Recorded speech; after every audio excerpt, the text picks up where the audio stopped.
आब्रह्म्यास्तं अपर्यन्तम्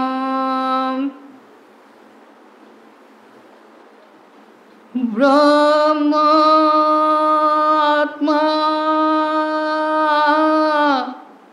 स्वरूपकम्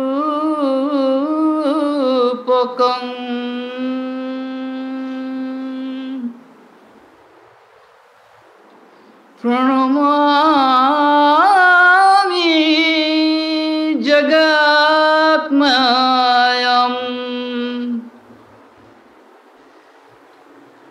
निर्गुणाय सगुणाय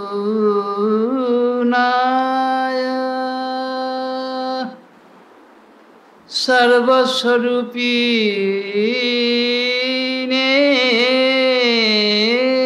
नमो नमः। সংসারের দুটি রূপ, একটি গুণের সঙ্গে যুক্ত, শক্তির প্রাধান্য সেখানে সবচেয়ে বেশি। এই শক্তির বৈচিত্র্যের মধ্যে সুখ আছে, দুঃখ আছে, জয়ও আছে, পরাজয় আছে, ধর্ম আছে, অধর্ম আছে, পাপ আছে, পুণ্য আছে, জ্ঞান আছে, অজ্ঞান আছে, এবং জন্ম আছে, মৃত্যু আছে। এর সঙ্গে সবারই মোটামুটি পরিচয় আছে। কিন্তু এই শক্তির বৈচিত্র্যময় লীলা খেলার মধ্যে যতদিন মানুষের থাকার ইচ্ছা হয়, মানুষ থাকে। তারপরে তার এই খেলার বাইরে এই দ্বন্দ্ব, জীবনের যত স্ববিরুদ্ধ অন্তর্বাইরের যে দ্বন্দ্ব, তার ভেদ অভেদের যে দ্বন্দ্ব, আপন পরের যে দ্বন্দ্ব, প্রিয় অপ্রিয় বোধের যে দ্বন্দ্ব, এবং পছন্দ অপছন্দের যে দ্বন্দ্ব, সত্য মিথ্যার যে দ্বন্দ্ব, এবং বেদনা ও বেদের যে দ্বন্দ্ব, এই দ্বন্দ্বের নিরসনের জন্য যখন তার প্রয়োজন হয়, অর্থাৎ বহুকাল রোগ ভোগ করার পরে রোগমুক্ত হওয়ার জন্যে যেরকম মানুষের ব্যাকুলতা আসে, সংসারের সব রকম ভোগ্য বস্তুর সঙ্গে যুক্ত থেকে সুখ আরাম ভোগ করতে গিয়ে বহু রকম বিরুদ্ধ অবস্থার সঙ্গে মোকাবিলা করে যখন মানুষ হাঁপিয়ে ওঠে, তখন সে এই চক্রের বাইরে বেরিয়ে আসার জন্যে রাস্তা খোঁজে। সেই রাস্তা কিন্তু সহজে পাওয়া যায় না। যারা রাস্তার কথা বলেন সবাই কিন্তু সেই রাস্তা সম্বন্ধে সচেতনও নয়। কেননা অনেক শাস্ত্রগ্রন্থ বেরিয়েছে যার মধ্যে অনেক রকম কথা পাওয়া যায়। সেই কথাগুলো লোকের কাছে রেখে অনেকে গুরুগিরি করেন, কিন্তু মানুষকে তার স্বরূপে পৌঁছে দিতে গেলে, অর্থাৎ সমস্ত গুণের অতীত, ভাবের অতীত, দ্বন্দ্বের অতীত, ভেদের অতীত, বিকারের অতীত, নিত্য শুদ্ধ নির্বিকার নিরাকার সেই যে পরম সত্যের স্তর, সেখানে কিন্তু সবাইকে নিয়ে যেতে পারে না। সেখানকার অধিকারী পুরুষ স্বতন্ত্র। ঈশ্বরের দেবদেবীর যে লীলা, শক্তির বৈচিত্র্যের যে লীলা, সেখানে অনেক রকমের বিধান আছে। অনন্ত দেবদেবী, তাদের প্রত্যেকেরই বিশেষ বিশেষ যোগ্যতা, ক্ষমতা, শক্তি, প্রতিপত্তি, প্রভাব আছে। তাদের আরাধনা করে মানুষ তাদের কাছ থেকে অনেক কিছু পায়, কিন্তু অমৃত আর মুক্তির সন্ধান তারা দিতে পারেন না। তারা জগৎ ব্যাপারে মানুষের সাহায্য করতে পারেন। সেই জন্যে যখন যার যেরকম প্রয়োজন হয় মানুষ সেই রকমভাবে মন্দিরে যায়। অনেক রকমের মন্দির আছে, অনেক রকমের দেবস্থান আছে, পুণ্যস্থান আছে, সেখানে গিয়ে তারা তাদের ইচ্ছা পূরণের চেষ্টা করে, মানত করে, পূজা দেয়, সংকল্প করে, দান ধ্যান করে, পুণ্য অর্জন করে, কিন্তু এগুলি সবই এই বিকারের রাজ্যের অন্তর্গত। অর্থাৎ অর্থ রোজগার, পয়সা রোজগার করা যেমন পরিশ্রম সাপেক্ষ, পয়সা রোজগার করার পরে আবার খরচ হয়ে যায়, আবার রোজগার করা, ঠিক এইরকমই এই সংসারে মানুষ ধর্ম এবং পুণ্য যেটা অর্জন করে কর্মের মাধ্যমে, তার ফল কিন্তু স্থায়ী নয়, নিত্য নয়, পূর্ণ নয়। তবু মানুষ সেইখানেই বেশিরভাগ মনকে নিযুক্ত রাখে। তার কারণ এই সংসারের বাইরে তার যে নিজের স্বঘর, সেইখানে কিন্তু তার যাওয়ার ইচ্ছা হয় না। কেননা এইখানে সবার সঙ্গে দীর্ঘকাল বাস করার পরে মায়া, মোহ, আসক্তি খুব বেশি হয়ে যাওয়ার ফলে এখান থেকে তার যেতে ইচ্ছা হয় না। জীবনের শেষ প্রান্তে এসেও, বার্ধক্যের একেবারে চরমে পৌঁছেও দেহ জীর্ণ হয়ে যায়, প্রাণের শক্তি কমে যায়, মনের চিন্তা কমে যায়, বুদ্ধির আর প্রখরতা থাকে না, তা সত্ত্বেও কিন্তু মানুষ বাঁচতে চায়। এই জরাজীর্ণ দেহ নিয়ে কেউ মরতে ঠিক সহজে চায় না। কেননা তার এই সংসারের সঙ্গে যুক্ত থাকার ফলে তার ভিতরে যে অজ্ঞানের প্রভাব, অলক্ষ্যে, অজ্ঞাতসারে, অজান্তে তার মধ্যে দানা বেঁধেছে, সেটা সে বুঝতে পারে না। বুঝিয়ে দিলেও কিন্তু তার মন মানে না। মন চায় সংসারের মধ্যে জড়িয়ে থাকে। কিন্তু যারা এই সংসারের ঊর্ধ্বে উঠতে চান, তারা কিন্তু মনকে তৈরি করেন অন্যভাবে। আমি সংসারের সম্বন্ধে কথাগুলো বলে একটুখানি গ্রাউন্ড তৈরি করে নিয়ে তারপরে আমি পরের বক্তব্য রাখব। কারণ সংসার সম্বন্ধে বলার জন্যে আমি এখানে আসিনি। সংসারের মানুষ সংসার সম্বন্ধে অনেক বেশি খবর রাখে, যে খবরই রাখে না।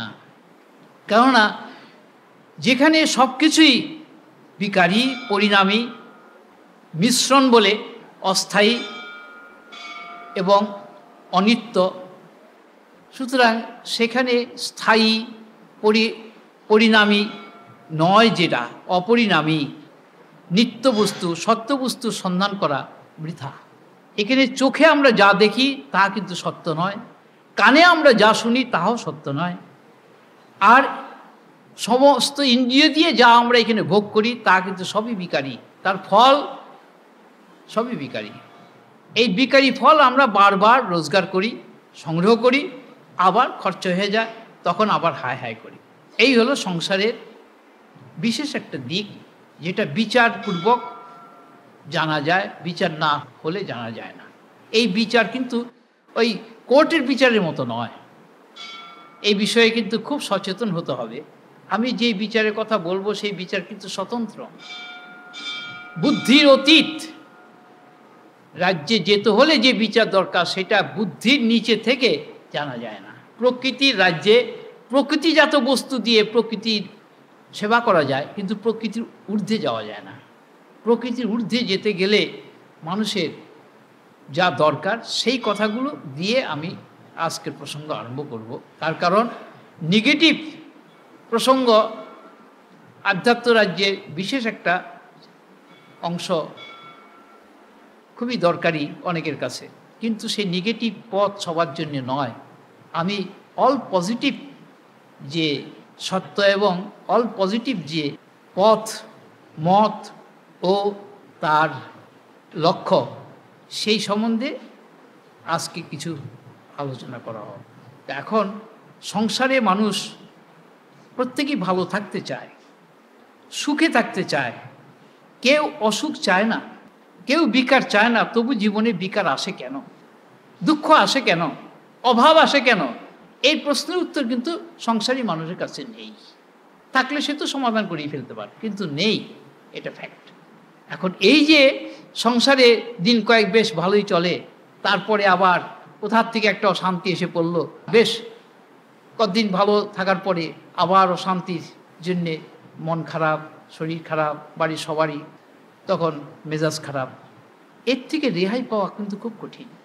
কারণ মানুষের এই যে স্থূল দেহ, এটা মিশ্রণ দিয়ে তৈরি, 5টা ভূতের মিশ্রণে তৈরি। এই পঞ্চভূতের মিশ্রণে তৈরি এই দেহের বিকার কেউ বন্ধ করতে পারবে না।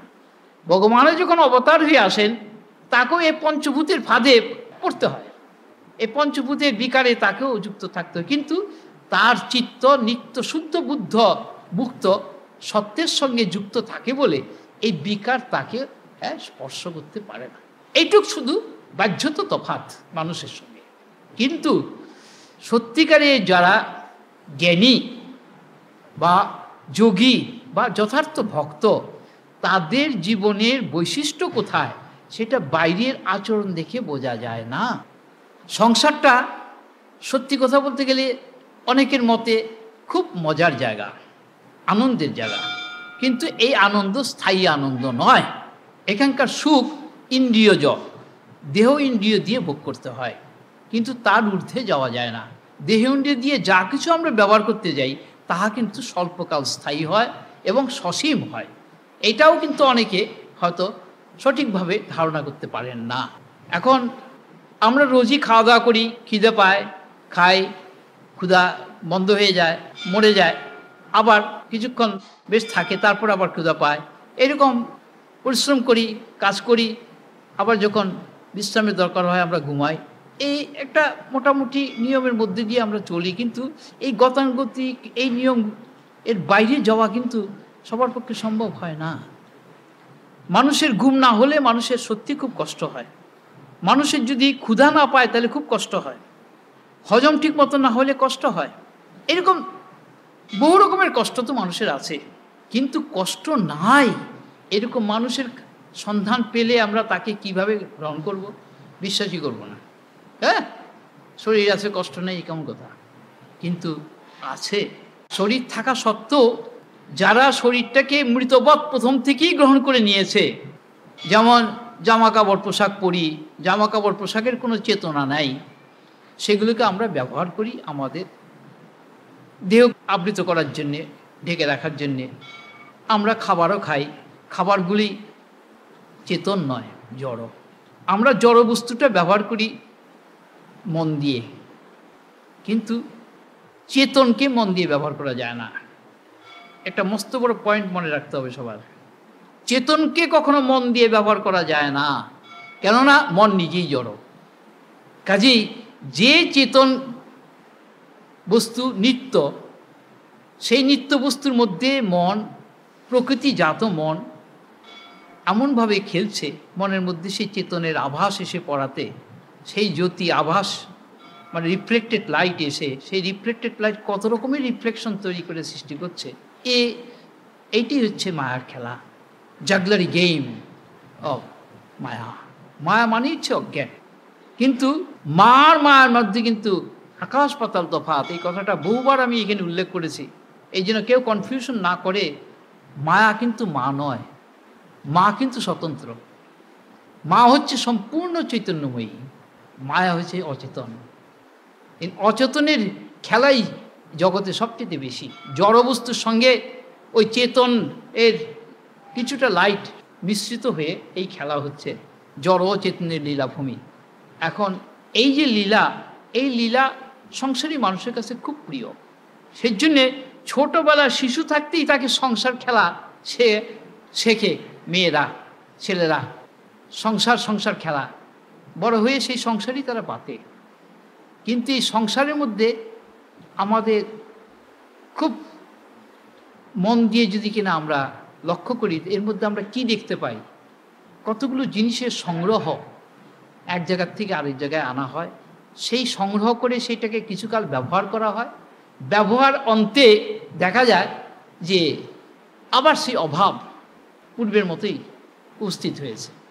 এখন এই যে অভাববোধ, এটাও কিন্তু মায়ারই খেলা। অভাব, কল্পিত অভাব সৃষ্টি করে সেই কল্পিত অভাবকে আবার কল্পনার সাহায্যে পূরণ করার জন্যে প্রচেষ্টা, এটার নামই হচ্ছে সংসার লীলা। কিন্তু সমসার লীলা কিন্তু স্বতন্ত্র।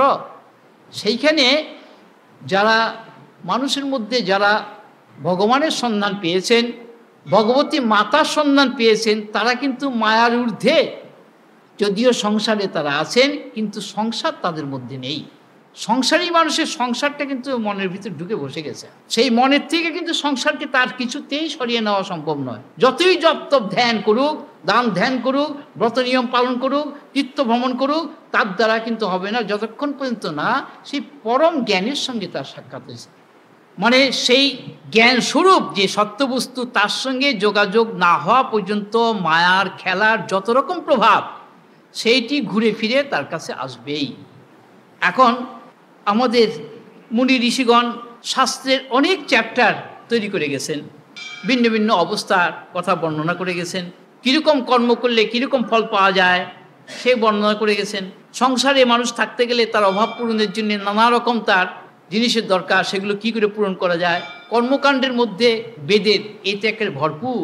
এই কর্ম করে মানুষ তার প্রয়োজনীয় বস্তুর সন্ধান সংগ্রহ করে, কিছুদিন ব্যবহার করে, তারপরে আবার ফুরিয়ে যায়, আবার তখন সংগ্রহ করার চেষ্টা করে। কিন্তু দেহ প্রাণ মনের যোগ্যতা বা সামর্থ্য সব সময় আর থাকে না, তখন অপরকে দিয়ে করিয়ে নিতে হয় কর্ম। এই আসল যজমানের ব্যাপার। যাই হোক, কর্মকাণ্ড নিয়ে বেশি কথা আজকে বলতে সময় পাওয়া যাবে না। আজকের বক্তব্য একটু অন্যরকমভাবে, যাতে মনের মধ্যে গাথা হয়। যদিও বহু কথাই এর মুখ থেকে বেরিয়েছে, মানুষের মনের মধ্যে গাথে নেই সেই কথা। তাহলে স্বভাব পরিবর্তন করার চেষ্টা অনেকেই করতে পারতো, কিন্তু করতে পারেনি।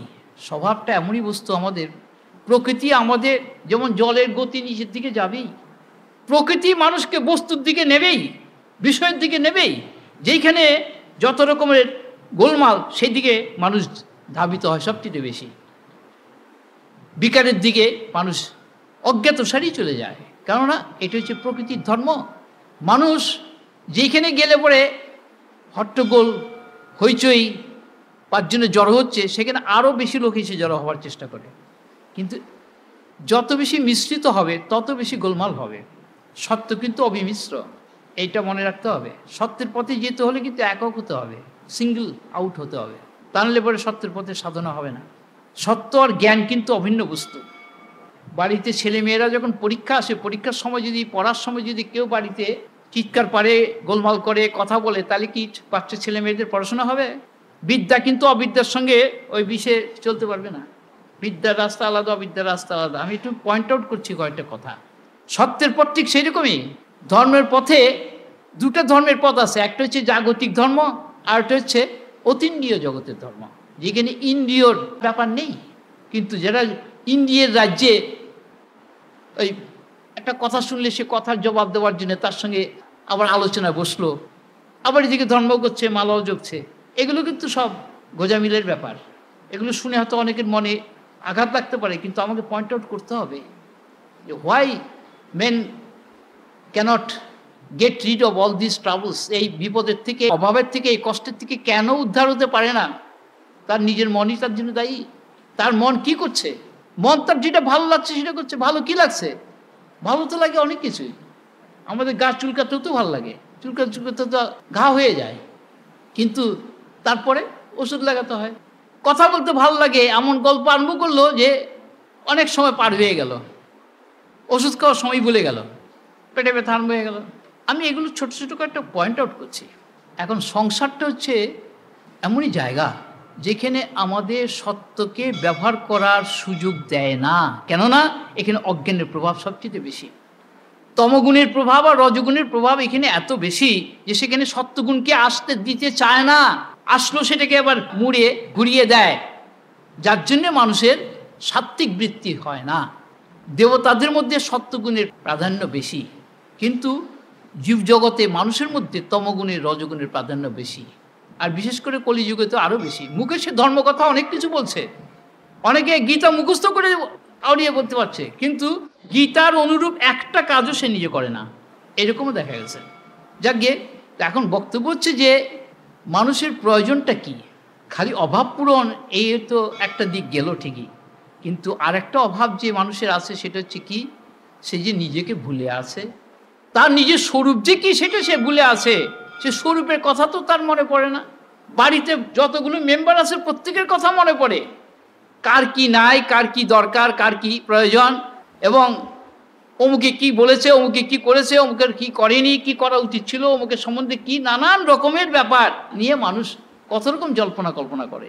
কিন্তু কয়জন চিন্তা করে তার নিজের স্বরূপ সম্বন্ধে, যে কে আমি, কোথা থেকে এলাম, এরা সব কে, এদের সঙ্গে যে যোগাযোগ হয়েছে, এই মা বাপ ভাই বোন পুত্র কন্যা, এরা কে, এদের সঙ্গে আমার কি সম্পর্ক, কোথার থেকে এরা এলো, কোথায় ছিল এরা, আবার কোথায় আমরা চলে যাচ্ছি, কিছুই আমাদের জানা নেই। কিন্তু জানবার জন্য তো চেষ্টাও নাই। যেই চেষ্টার কথা মানুষ দেখায় সেটা কিন্তু চেষ্টা নয়। কেন? সেই চেষ্টা হচ্ছে একক চেষ্টা। যেমন মানুষ ঘুমাতে যাওয়ার সময় একা যেতে হয় ঘুমাতে, কারোর সঙ্গে গল্প করলে আর ঘুম হয় না, মনে থাকে যেন। সত্যের পথে একা যেতে হবে, বিষয় চিন্তার সাথে গেলে চলবে না। যেমন মন্দিরে যেতে গেলে জুতোটা খুলে যেতে হবে, সেই রকম সত্যের পথে যেতে হলে মনটার এই বিষয় চিন্তাকে বাইরে রেখে দিয়ে যেতে হবে। এইখানে আসলো কিন্তু দুটি পথের পার্থক্য কোথায়। একটি পথ হচ্ছে অবিমিশ্র, কোনো মিশ্রণ নাই, সেখানে কোনো মিক্সটিং নাই। আর একটা হচ্ছে যত মিশ্রণ করা যায়, তাহলে ভেরিয়েশন বেশিবার আন যাবে, ভেরিয়েশন হলেই সংসারের সুবিধে। আর একটা হচ্ছে ভেরিয়েশন একটা সব কাঠ সেইখানে, সেই জন্য সেটা হচ্ছে বিবেক আর বৈরাগ্যের পথ। সত্যের পথ হচ্ছে বিবেক আর বৈরাগ্যের পথ। যথার্থ ধর্ম যেটা, তার পথ হচ্ছে বিবেক ও বৈরাগ্যের পথ। আর জাগতিক ধর্মের পথ কিন্তু বিবেক বৈরাগ্য নয়, ভোগের পথ, কামনার পথ, সংকল্পের পথ, মন দেহ ইন্দ্রিয় নিয়ে যেখানে কারবার, আর যেখানে মন আর বোধের কারবার। ইন্দ্রিয় দেহকে সেইখানে সংযত রাখতে হবে। বিনা সংযম সত্যের পথে ধর্মের পথে কোনো ব্যবস্থা নেই। যে জ্ঞানের কথা এখানে সামান্য একটুখানি বলা হয়েছে, সেই জ্ঞানই হচ্ছে একমাত্র পবিত্র বস্তু, শুদ্ধ বস্তু, যার শুদ্ধির জন্যে আর কিছু ক্রিয়াকর্মের প্রয়োজন হয় না। সেই শুদ্ধ জ্ঞান কারো প্রয়োজন নেই, কেননা সংসার চলবে না। আমাকে পরিষ্কার ভাষাই বলে যে আপনি যে জ্ঞানের কথা বলেন তাতে তো সংসার চলবে না। আমি, সংসারে তোমার কিছু বাকি আছে নাকি? 5খানা তো বাড়ি করেছ, 3খানা তো গাড়ি, ছেলেমেয়েরা তো প্রতিষ্ঠিত, তারপর আরও সংসারের স্বাদ আছে, করে নাও বাবা। কিন্তু ওই লোক দেখানো ধর্ম করতে গিয়ে কিন্তু আবার ভনিতা করতে গিয়ে কিন্তু ধরা পড়ে যাবে। কেননা তুই নৌকায় পা দিয়ে চলা যায় না, সত্যি চলা যায় না। ওই যে বলছে না যে গল্পও করবে আবার ঘুমোবে, দুইটা একসঙ্গে হয় না। এদিকে ধর্মের পথেও যাওয়া চাই, সাধুর কাছেও যাওয়া চাই, আবার অসাধু কর্মচিন্তাও করা চাই, দুটো একসঙ্গে চলে না। স্কুল কলেজের ছাত্র যখন ভর্তি হয়, সে যদি কিনা ভর্তি হওয়ার পরে পড়াশোনা না করে, তাহলে সে আর পাশ করতে পারবে না। তো ধর্মের পথে পাশ করতে গেলে তাকে অধর্মের পথ ছাড়তে হয়। অধর্মের পথ কি? বাচালতা, মিথ্যা কথা, পরস্পরের সঙ্গে জল্পনা কল্পনা করা, পরনিন্দা পরচর্চা করা, মিথ্যা কথা বলা, আপন মনে বসে বসে বিষয় চিন্তা করা, অপরের সঙ্গে ঝগড়া করা, অপরের কোনো উন্নতি ভালো হলে নিজের মনের ভিতরে কষ্ট পাওয়া ইত্যাদি, এগুলো হচ্ছে সব অধর্ম। কিন্তু এগুলোকে নিয়ে চলাই হচ্ছে সংসারী মানুষের সবচেয়ে সুবিধা বেশি। পরস্পরের মধ্যে আলোচনার বিষয়বস্তু কিন্তু আসল সত্য সেখানে থাকে না, মিথ্যা একেবারে চারদিক থেকে আসে। এখন এই যে সৎ প্রসঙ্গে এখানে আলোচনা করা হয়, এই সতের সম্বন্ধে প্রথম থেকেই বলা হয়েছে এই কিন্তু অদ্বৈত, তার উপরে প্রতিষ্ঠিত, দ্বৈতের কোনো স্থান নেই এখানে। সে যা তাই, তুমি এরকম হবে তা বলছি না, তুমি যা তাই, what you were you are and shall remain forever. তুমি যা ছিলে, যা আছো, যা থাকবে। এখনকার মন দিয়ে কিন্তু সেটাকে ধারণা করা অতীব কঠিন। কিন্তু যা ভালো লাগছে এখন, সে ভালো লাগাকে পূরণ করতে গিয়ে কিন্তু সময়ও যাবে, শক্তিও যাবে, আর অর্থও যাবে, দেখা যাবে কিছুই হলো না। আরাম করতে গিয়ে ব্যারামটাই এসে দাঁড়ালো। এখন ভোগ আর আরামটা সংসারের সবচেয়ে বেশি প্রাধান্য। সেই জন্য ছোটোবেলার থেকেই এই যে ছেলে মেয়েদের মধ্যে পরস্পরের মধ্যে যে সেক্সের কনসেপ্ট ছোটোবেলার থেকেই হচ্ছে।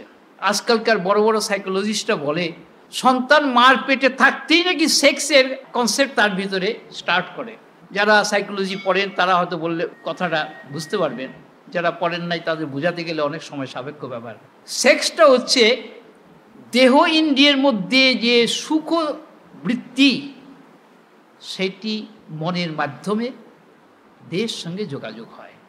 এই সুখ আরাম বৃত্তিটি পরবর্তীকালে সেক্স রূপে পরিণত হয়। কিন্তু spirituality something else other than this sex complex, যেটি আমার বলবার বিষয় আজকে, যে in spiritual divine science sex has nothing to do. Higher spiritual যে রিয়ালাইজেশন, সেখানে সেক্সের কোনো রকম আইডিয়া পর্যন্ত প্রবেশ করার অধিকার, কেন মন যতক্ষণ পর্যন্ত না শুদ্ধ হচ্ছে ততক্ষণ স্পিরিচুয়াল সায়েন্সের অধিকারী হবে না। আর শুদ্ধ মনে সেক্স থাকে না। এখন এই দেহপ্রীতি, দেহ ভালোবাসা আর দেবতাকে ভালোবাসা অনেকখানি পার্থক্য, অনেক পার্থক্য। ঈশ্বর তো আরো উপরে, পরমেশ্বর তো আরো উপরে। এখন মনকে সেইখানে নিয়ে যেতে গেলে যে জিনিস দরকার, সেই যোগ্যতার জিনিস মানুষ পেয়েও হারায়, আর কেউ পাই না। পৃথিবীতে মহাপুরুষ প্রচুর এসেছেন, যারা দেহবুদ্ধির অতীত ঊর্ধ্বে উঠেছিলেন, যাদের দেহ থাকা সত্ত্বেও দেহবুদ্ধি ছিল না, সংসারে থেকেও তারা সংসারের মধ্যে যুক্ত ছিলেন না। এইরকম প্রচুর এসেছেন, তারা মানুষকে সেই পথ দেখিয়ে গেছেন। কিন্তু কয়জন অধিকারী পুরুষ তৈরি হয়েছে? তার কারণ মানুষের মন নিম্নভূমিতেই থাকতে ভালোবাসে। এইখানে গল্প গুজব আড্ডা এটি, কিন্তু যারা সত্যের পথে চলেন তারা পরস্পরের সঙ্গে দেখা হলে তারা কিন্তু আলোচনা করেন না, উভয়ই বসে আছেন পরস্পরের মুখের দিকে তাকিয়ে, তারা কিন্তু কথা খুব বেশি বলেন না। আর সংসারীরা যত অকথা কুকথাতে তাদের মন ভরা। এখন এইগুলি তাদের কাছে প্রিয়। তারা আবার পাঁচজনের দেখা দেখি আশ্রমেও যায়, পূজা পাঠ একটুখানি করে। এগুলো কিন্তু সবই শুধু মেকআপ দেওয়ার জন্যে, এতে কিচ্ছু হয় না সত্যি। কেননা যাদের সঙ্গে যুক্ত থেকে এই জিনিসগুলো সংগ্রহ করা হয়েছে তাদের জীবন কিন্তু এখনও আছে। তফাৎটা কি? তারা যা ছিল তাই রয়ে গেছে, একটুকু পরিবর্তন হয় নাই। 50 বছর দীক্ষা গ্রহণ করেছে, রাত দিন নাম জপ করছে, হরিনাম করছে, সব কিছু করছে, কিন্তু স্বভাবের ভিতরে তার সাধারণ মানুষের যে দোষ, সেই দোষ তার একেবারে পুরোপুরি রয়ে গেছে। তাকে বলা হলো, তুমি এই কি হলো তোমার? তুমি এত হরিনাম করলে, রাত দিন তুমি এই নিয়ে আসো, অথচ তোমার এই কাম ক্রোধ লোভ মোহ মদ মাৎসর্য একটুকু পরিবর্তন হলো না। এ কি কথা? তুমি করে দাও। আমি কেন করে দেবো? তার বিনিময়ে তুমি আমাকে কি দেবে? তোমার দেওয়ার তো কোনো যোগ্যতা কিছুই নেই। কেননা এই বস্তুটি যখন তোমার তৈরি হবে সেটি বিষয় সাপেক্ষ নয়। আমি তোমার কাছ থেকে বিষয়ের প্রতিদান নিয়ে এই জিনিস দিতে আমি আসিনি। তুমি পথ পাল্টাও, তোমার মনের গতি পাল্টাও, অভ্যাস পাল্টাও, সংযমের পথে এসো। ধর্ম কথা আলোচনা করছো, তারপরে যেই তো দেখি আবার সেই পরনিন্দা পরচর্চাতে বেশ হাসাহাসি ঠাট্টা বিদ্রুপ ক্ষোভ, এই দুটা একসঙ্গে চলে না। আহারের বিচার দরকার, কারণ আহার দিয়ে তোমার দেহ ইন্দ্রিয় প্রাণ মন বুদ্ধি অহংকার চিত্ত রক্ত মাংস মজ্জা অস্থি মন বুদ্ধি সবই তৈরি হচ্ছে আহারের থেকে। আমাদের কয়জনের আহার সম্বন্ধে ধারণা আছে? শুদ্ধ ধারণা, যা পায় তাই খাচ্ছে, যেখানে যা পাচ্ছে তাই খাচ্ছে, যেরকম পাচ্ছে তাই খাচ্ছে, কোনো বিচার নাই। কিন্তু ধর্মের পথে আসতে গেলে আহারের অসম্ভব বিচারের প্রয়োজন আছে, স্থানকালের পাত্রের বিচারের প্রয়োজন আছে, এবং কোন আহারের কোন খাদ্যের কি গুণাগুণ সেটি জানারও প্রয়োজন আছে। সাত্ত্বিক গুণ বাড়াতে গেলে সত্যগুণ এর খাদ্য আহার তাকে গ্রহণ করতেই হবে। এদিকে রজগুণ তমগুণকে প্রশ্রয় দিয়ে সত্যগুণের খাবার খেলে কোনো লাভ হবে না। আবার সত্যগুণের চর্চা করতে গিয়ে তমগুণ রজগুণের খাদ্য খেলেও কোনো ফায়দা হবে না। তার কারণ একটার ফল হচ্ছে দেহের ভিতরে বিকার সৃষ্টি করা, ক্ষোভ সৃষ্টি করা, গতি অস্থিরতা চঞ্চলতা সৃষ্টি করা, আরেকটা হচ্ছে শান্ত রাখা। সত্যগুণ দেহ ইন্দ্রিয় মনকে শান্ত রাখার জন্যে। শান্ত মন না হলে তুমি ঈশ্বর চিন্তা করতে পারবে না। এখন তমরজগুণী খাবার খেলে পরে মন অশান্ত হয়ে যায়, সে অশান্ত মন নিয়ে তুমি জপ করতে বসতে পারবে না। তোমার হাঁটু ব্যথা করবে, ঘুম পাবে, জড়তা আসবে, হাইম আসবে, ঢেকুর উঠবে, হাঁচি আসবে, কাশি আসবে, তো কি ঘোড়ার ডেবে তুমি জপ করবে? কিন্তু এগুলো ফান্ডামেন্টাল পয়েন্ট, এগুলোকে বাদ দিলে তো সত্যি চলে না। যেইখানে যেই জিনিস প্রয়োজন সেইখানে সেই জিনিস না হলে সেটিংটা কিভাবে হবে? ধর্মের পথে যদি কেউ আসতে চায়, তাকে ধর্মের পথের প্রয়োজনটাকে তাকে জানতে হবে আগে। শখ করে সাত করে ধর্মের পথে আসা অর্থ হয় না কিছু। কলকাতাতে বিশেষ কোনো এক আশ্রমের কয়েকজন দেখা সাক্ষাৎ করলেন, করে তাদের সেখানে নিয়ে যাওয়ার জন্য খুব পিড়াপিড়ি করলেন। তা বললেন, তোমরা ওইখানে নিয়ে যেতে চাইছো কেন? আমাকে দিয়ে তোমাদের কি সুবিধা হবে? কেননা তোমরা যা করছো তোমরা তোমাদের মতো করো, ওর মধ্যে আমাকে নিও না, কারণ আমার সঙ্গে তোমাদের মতের মিল হবেও না। আমি যা বলবো তা তোমরা করতে পারবে না, তোমরা যা করছো ওটার সঙ্গে আমার কোনো সম্বন্ধ নেই। তবু তারা বলছে যে না, তোমরা আমাকে যেই জন্য নিতে চাইছো সেটা কিন্তু সুবিধা হবে না, তোমরা তোমাদের পথে চলো, আমি তোমাদের নিয়ে মাথা ঘামাচ্ছি না।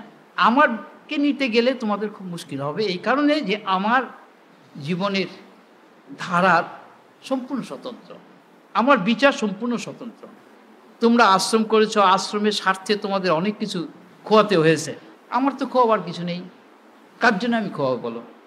তোমাদের আশ্রমের স্বার্থ, আমার তো স্বার্থ কিছু নেই।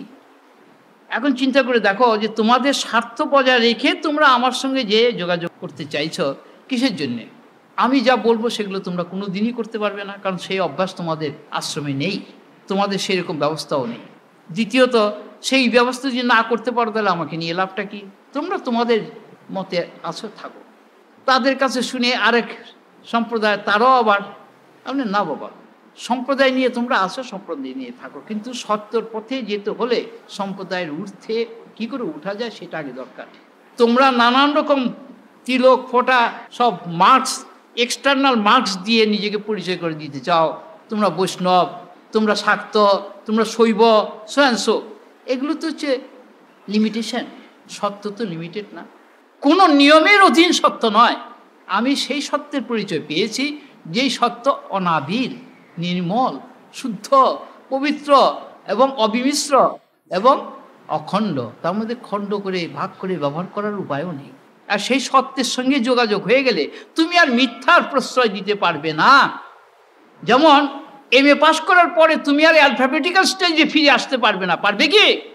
বিশ্ববিদ্যালয়ের জ্ঞানীরা এসে প্রশ্ন করেছিল যে আপনার কথা তো সব আমরা যুক্তি দিয়ে বুঝতে পারছি না। আপনি কেন বাবা, আমি তো মুখ্য মানুষ, আমি তো তোমাদের মতো অত কোটেশন দিয়ে কোনো কথা বলছি না, আমার তো বাস্তব দৃষ্টিভঙ্গির থেকে কথা আমি বলছি। তখন তাদের বলা হয়েছিল, তোমরা এই যে MA পাস করে এই যে প্রফেসরি করছো, তোমরা কি আবার ক স্তরে নেমে আসতে পারবে? সম্ভব না। আমি কি করে তোমাদের বিষয়ী লোকদের স্তরে নেমে আসবো, ভোগের স্তরে? আমাকে বলো, হাউ ইজ ইট পসিবল? তুমি নেমে এসে তোমরা দেখাও, তাহলে আমি একবার চেষ্টা করে দেখতে পারি। তখন দেখলো যে বাবা, এর সঙ্গে তো কথা বলে সুবিধা হবে না। মূল কথা হচ্ছে এই যে দেহের সঙ্গে মনকে যুক্ত রেখে মানুষ সংসারে চলছে, কত মিথ্যাকে প্রশ্রয় দিতে হচ্ছে তাকে প্রতিদিন, এদিকে সত্যের ভানও তাকে করতে হচ্ছে। কাজেই এই যে মিথ্যাচার, এটা ধর্মের একটা সম্পূর্ণ বিরুদ্ধ আচার। কারণ ধর্মের পথে প্রথম কথাই হচ্ছে সত্যম। সত্যকে আশ্রয় না করলে ধর্ম হয় না। এখন মিশ্র সত্য না শুদ্ধ সত্য, এই একটা প্রশ্ন আসবে আবার। মিশ্র সত্য হলে তার মধ্যে মিথ্যা কিছু মিশ্রণ থাকবে, আর শুদ্ধ সত্য যদি হয় সে কিন্তু প্রশ্নই ওঠে না। যে কথা মানুষের মনকে দেহের দিকে ঊর্ধ্বে উঠতে সাহায্য করে, সেই কথা মন কতখানি সংগ্রহ করে। কারণ দেহ কারাগার, সংসারে বদ্ধ করে রেখে দিয়েছে দেহ। এই দেহের থেকে মনকে ছুটিয়ে বাইরে নিয়ে যাওয়া খুব সহজ জিনিস নয়। যে তোতাপুরী রামকৃষ্ণদেবের গুরু হয়ে এসেছিলেন, সেই তোতাপুরীর মনকে সেই নির্বিকল্প স্তরে, অর্থাৎ যেখানে বিকল্প নেই, সেই সত্যের মধ্যে প্রবেশ করে সেইখানে স্থায়ীভাবে থাকার জন্য অভ্যাস করতে গিয়ে 40 বছর লেগেছিল। দ্যাট ইজ দি রেকর্ড সেই তোতাপুরীর। আর সংসারের মানুষরা 2 দিন দম্ভ করে এই করি মনে করলে একটা খুব দম্ভ করছি আমরা, না? এইখানে আমার সবচেয়ে বেশি আপত্তির কথা যে না, অত সোজা জিনিস নয়। মনকে অত প্রশ্রয় দিও না, মনকে কখনো ওরকমভাবে বিশ্বাস করো না। এই মনই তোমার বন্ধনের কারণ, মনই তোমার আবার মুক্তির কারণ। মুক্তির কারণ কখন? মন যখন সত্যকে জোর করে ধরবে, মিথ্যার কাছে আর মাথা নত করবে না। কিন্তু অমনি প্রশ্ন, তাহলে সংসার কি করে হবে? এই কথায় আমাকে জবাব দিতে হয়েছে সবার কাছেই। সংসার করো, আমার কাছে তেলে এসো না। আমার কাছে যে দবাই আছে সেই দবাইতে তোমার এখনকার যে সংসার সেই সংসার থাকবে না, মিথ্যার সংসার থাকবে না, সত্যের একটা সংসার আছে। সেখানে সর্বসত্য দিয়ে সংসার হয়, সেখানে সংসার করা নয়, সংসার হওয়া। সেই সংসার দেখিয়ে গেছে ওই শারদামণি মা, সেই সংসার দেখিয়ে গেছে রামকৃষ্ণ পরমহংসদেব। কিন্তু কয়জনে গ্রহণ করেছে? তার কথা অনেকেই বলে, বইয়ের থেকে উচ্চারণ করছে, কথা বলছে, সেই করছে, কিন্তু আচরণে তো একটাও নাই। আমি বারবার এই কথাগুলো পয়েন্ট আউট করছি অনেক দুঃখে। তো কাজেই যেটা আজকে বলার জন্য আমি এই প্রসঙ্গটা তুলেছি সেটা হচ্ছে এই যে দেহ ধারণ করে আমরা প্রত্যেকে এসেছি, এক বিশেষ বাড়িতে প্রথম জন্ম হলো, বড় হয়ে তারপরে লেখাপড়া শিখে কর্মস্থলে হয়ে তার বিয়ে থা করে আবার আরেক জায়গায়। কাজেই এই এক জায়গার ছেলে এক জায়গার মেয়ে কিভাবে সংসারে যোগাযোগ হয়ে তাদের মাধ্যমে আবার সন্তান আসছে, তারা আবার সংসার এই বিস্তার লাভ করছে। কিন্তু মূলটা কোথায়? Where is the root? সত্যের পথে যেতে হলে আগে রুটকে খুঁজতে হবে আমাকে, যে সেই মূল কোথায়। আমরা গোজামিল দিয়ে চলে অভ্যস্ত যখন, তখন আমরা মূল খুঁজি না। মূল খোঁজেন তারাই যারা গোজামিল দেন না। ক্লাসে ছাত্রদের মধ্যে যারা সিনসিয়ার, তারা অঙ্কের ফলটা ঠিকমতো মেলাবার জন্য কি পরিমাণ পরিশ্রম করে, আরেক দল মোটেই মাথা ঘামায় নাই, ওই টুকলি করে পাস করে চলে যাবে। তো সংসার টুকলি করে সংসার অনেকেই করছে। আমি কথাগুলো হয়তো ঠিক সবার মতো মনের মতো করে গুছিয়ে বলতে পারবো না, কারণ আমার ওই পুঁথিগত বিদ্যা নাই, কিন্তু সত্যের সঙ্গে মোকাবিলা করা আছে। সেই জন্য কথাগুলো বলতে আমার আটকায় না কোনো জায়গায়, কারণ আমার তো কোনো অব্লিগেশন নেই, কারো কাছেই নেই, কোনো কারণ নেই অব্লিগেশনের। I have freed myself from all sorts of contradiction, obligation, restriction and imposition and imagination. Imagine করবো কাকে? মনকে কেন আমি প্রশ্রয় দেবো? মন আমাকে বলে দেবে তাই আমি শুনবো? না, আমি মনকে যা বলবো মন তাই শুনবে। কোনটা? মন তো আমার একটা অর্গ্যান, ইন্দ্রিয়। আমি মনের দাস কেন হব? Be the master of your mind. How? Learn to command the mind, don't learn to follow your mind. মনকে অনুসরণ করে চলার অভ্যাস করো না, তাহলে মন কিন্তু তোমাকে একেবারে সে নরকে নিয়ে চলে যাবে। তার কারণ আমরা ধর্মের নামে যে সমস্ত মেকি অভ্যাসগুলি করি, সেগুলো আমাদের নরকেই নিয়ে যাবে, স্বর্গে নিয়ে যাবে না। কেননা দেবতারা এখন আর কারো কাছে এসে উপস্থিত হয় না। ঈশ্বরের কথা বাদ দিয়ে দিলাম, আগে যে দেবতারা সমস্ত কর্মকাণ্ডের মধ্যে, যাগযজ্ঞের মধ্যে এসে উপস্থিত হতো, সবাইকে আশীর্বাদ করে দিত, এখন কোনো দেবতাও নেমে আসে না। কার কাছে নেমে আসবে? সাত্ত্বিক তো কোনো কাজ হয় না, সবই তামসিক, রাজসিক। কাজেই সাত্ত্বিক কাজের জন্যে সত্যগুণী লোকের সঙ্গ ছাড়া দ্বিতীয় কোনো রাস্তা নেই। সত্যগুণী লোকের সঙ্গে সংসারী মানুষ সংসারীকে কন্ট্রোল করতে পারে, কিন্তু লক্ষ সংসারী মানুষের থেকে একটি মানুষও একটা সত্যগুণীকে লক্ষ লোক মিলেও কন্ট্রোল করতে পারবে না। কেননা মন এমন প্রবল যে তাকে বশ করা সত্যি খুব কঠিন। বায়ুকে যেমন ধরে রাখা যায় না, মনকেও ধরে রাখা যায় না। অর্জুন বলছে শ্রীকৃষ্ণকে যে তুমি একই বলছি, এই তো কঠিন ব্যাপার, মনকে কি করে আমি এই বসে আনবো? কয় অর্জুন, সত্যি কথাই মনকে বসে আনা কঠিন, খুব কঠিন, দুষ্কর। বায়ুকে যেমন ধরে রাখা যায় না, মনকেও ধরে রাখা যায় না। কিন্তু তার জন্য কি করণীয়? অভ্যাস এবং বৈরাগ্য দ্বারা তুমি তাকে পারবে। অভ্যাস করবে কি? তুমি যা করোনি কোনো দিন, সেই সত্যগুলি লোকের কাছ থেকে সেইটি শুনে সেইটি অভ্যাস করো, আর যা করতে সেগুলোকে ছাড়ো। এই আসলাম আমি আজকে পথে, যে যারা বাবা ঠাকুরের কাছে কথা শুনতে আসবে তাদের আমি ওই কথাই বলবো, এতকাল যা করে এসেছ সেইগুলোকে কাট করে আমি যা বলছি সেইটা যদি অভ্যাস করতে পারো, তাহলে পরে কিছু উপকার পাবে, তা নাহলে পাবে না। কাজী অভ্যাস যা এতকাল করে এসছে সেই অভ্যাসকে ছেড়ে নতুন কতগুলো অভ্যাসকে অবলম্বন করতে হবে। কি ব্যাপারে? না, আমাদের জীবনে সবটি তো অভ্যাসের মধ্যেই চলছে। স্বভাব মানেই তো অভ্যাস, খাওয়া, ঘুম, কথা বলা, তারপরে কাজকর্ম করা, সব কিছুই তো কতগুলো অভ্যাসের মধ্যে দিয়ে হচ্ছে। সেগুলোকে সব গতি পরিবর্তন করতে হবে, ঘুম কমাতে হবে, খাওয়া সংযম করতে হবে, যাতে সময় তার মধ্যে বের করে সেই সময়তে নতুন জিনিস যেগুলো সেটা তোমাকে ভাবনা করতে হবে, পুরনো চিন্তা ছাড়তে হবে, পুরনো সঙ্গ ছাড়তে হবে। পারবে? মানুষ কখনো যাবে না। তাকে ছাত্রদের যেমন বলা হয় অধ্যয়ন হচ্ছে তপস্যা, সেরকম ধর্মের প্রতি তপস্যা হচ্ছে কি? সত্য। ফার্স্ট হচ্ছে সত্য। একটা কথা বলতে গেলে সেই কথার যেটুক প্রয়োজন সেটুক তোমাকে কিভাবে ব্যবহার করতে হবে। আমরা অনেক বেশি কথা বলে ফেলি, ছোট কথা দিয়েও সারা যায়। সেজন্য যথাবৎ শ্রবণম তথাবৎ মননম তথাবৎ আচরণম। আমি যেইভাবে কথাটা শুনেছি ঠিক সেইভাবেই কথাটা চিন্তা করে সেইভাবেই আবার বলার যখন দরকার হবে সেটুকুই বলবো, তার বেশি নয়। শুনবার প্রয়োজন সবচেয়ে বেশি। কেন? সত্যের সম্বন্ধে বলার মানুষের অভাব। বই দেখে সত্যের কথা বললে পরে কিন্তু সেই সত্য কার্যকরী হবে না। কেননা সত্য আচরণ সাপেক্ষ। যিনি জীবনভর সত্যকে অবলম্বন করে চলেছেন তিনি সত্যকে ব্যবহার করার বিজ্ঞান বলতে পারেন। সর্ব ব্যাপারেই মনকে কিভাবে বসে রেখে সব কিছু করা যায় সেইটি তাদের কাছ থেকে শেখা যায়।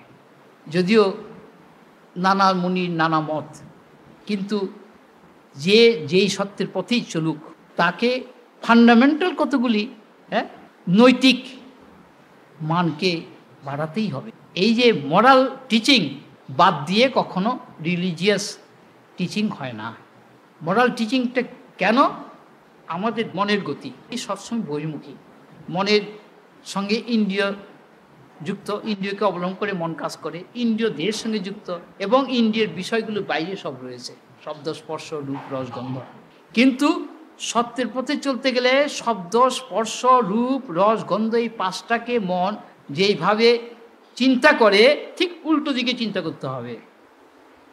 এই পজিটিভ সাইড আসছে, যেটা বলছিলাম আমি, পজিটিভ পয়েন্টগুলো আমি বলবো।